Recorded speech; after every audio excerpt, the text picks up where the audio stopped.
नमस्कार, आप देख रहे हैं द बिहार टॉप और मैं हूं आपके साथ करुणा तिवारी। काराकाट लोकसभा सीट जो बिहार में अभी सबसे हॉट सीट बना हुआ है, 7वें चरण में यहां पर चुनाव होने वाला है। अब देखिए, जैसे जैसे वक्त बीतते जा रहा है, यहां का चुनावी माहौल काफ़ी दिलचस्प होते जा रहा है।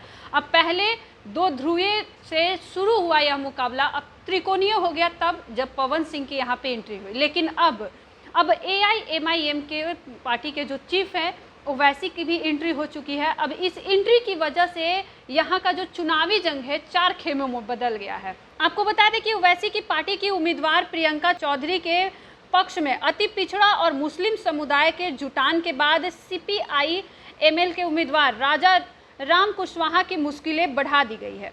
इसके पहले निर्दलीय उम्मीदवार पवन सिंह ने काराकाट के चुनावी जंग में शामिल होकर NDA उम्मीदवार उपेंद्र कुशवाहा को मुश्किलों में डाल दिया है। वहीं काराकाट लोकसभा सीट पर चुनावी समीकरण समय के साथ साथ रंग बदलते भी दिख रहा है। शुरुआती दौर में काराकाट लोकसभा का चुनाव उपेंद्र कुशवाहा और राजा राम कुशवाहा के बीच था, लेकिन भोजपुरी के स्टार गायक पवन सिंह की एंट्री ने उपेंद्र कुशवाहा की लड़ाई को थोड़ा कठिन बना दिया और काराकाट लोकसभा की लड़ाई त्रिकोणीय राह पर आ गया।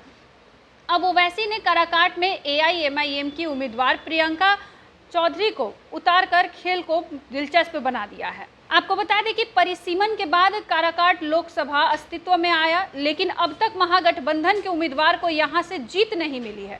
2009 लोकसभा चुनाव में जदयू के महाबली सिंह ने जीत दर्ज की थी। इसके बाद 2014 लोकसभा चुनाव में रालोसपा के उपेंद्र कुशवाहा ने राजद की कांति सिंह को काफ़ी मतों से हराया था। इस चुनाव में जदयू के महाबली सिंह तीसरे नंबर पर थे और उन्हें लगभग 75,000 वोट भी मिले थे।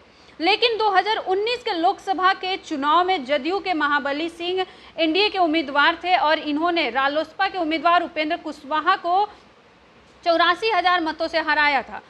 तब महाबली सिंह को 3 लाख वोट मिले थे और उपेंद्र कुशवाहा को उससे कम मिले थे। अब बता दें कि काराकाट में इस बार 18,72,000 से अधिक मतदाता अपने मतों का प्रयोग करेंगे। वही काराकाट यादव और कुशवाहा बहुल क्षेत्र है। बात करते हैं स्वर्ण और मुस्लिम वोटर की, तो यहाँ अच्छी खासी संख्या है। अति पिछड़ा में मल्लाह की वोट काफ़ी है, तो दलित महादलित वोटर भी यहाँ निर्णायक भूमिका में होते हैं।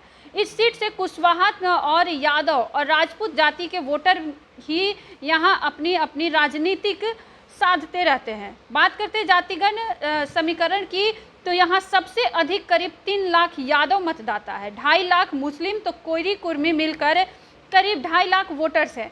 राजपूत मतदाता की संख्या करीब 2 लाख है, तो निषाद के 1.5 लाख, तो वही इसके अलावा 75,000 ब्राह्मण और करीब 50,000 भूमिहार वोटर्स भी है। बता दें कि प्रियंका चौधरी सक्रिय राजनीति से जुड़ी हुई है और वो AIMIM की प्रत्याशी है। देखिए, काराकाट लोकसभा के चुनावी जंग में पवन सिंह की एंट्री NDA के आधार वोट में बिखराव के संकेत को लेकर आया। एक तरफ अगर देखा जाए तो राजपूत वोट के साथ भोजपुरी स्टार के समर्थक हर जाति में है। खासकर पवन सिंह के स्टारडम ने युवाओं को प्रभावित किया। जातीय आधार को लेकर कहे तो निर्दलीय उम्मीदवार पवन सिंह NDA उम्मीदवार उपेंद्र कुशवाहा के वोट बैंक में सेंधमारी करते दिख रहे हैं। बता दें कि इस लोकसभा चुनाव में काराकाट लोकसभा जो सीट है, 7वें चरण पे यहाँ पे चुनाव होने वाला है, जो कि 7वां फेज है, जो है सबसे अंतिम फेज है। और यहाँ से अभी प्रधानमंत्री नरेंद्र मोदी भी कल वहाँ पर अपनी जनसभा किया और जनसभा में साफ तौर पे उन्होंने ये कहते हुए वहाँ पे नजर आए कि वहाँ के जो उम्मीदवार है वो जीतते हैं, यानी कि केंद्र में मोदी की सरकार बनती है। अब प्रधानमंत्री नरेंद्र मोदी भी यहाँ पर आए, ओवैसी भी आ रहे, जनसभा कर रहे हैं, संबोधन कर रहे हैं।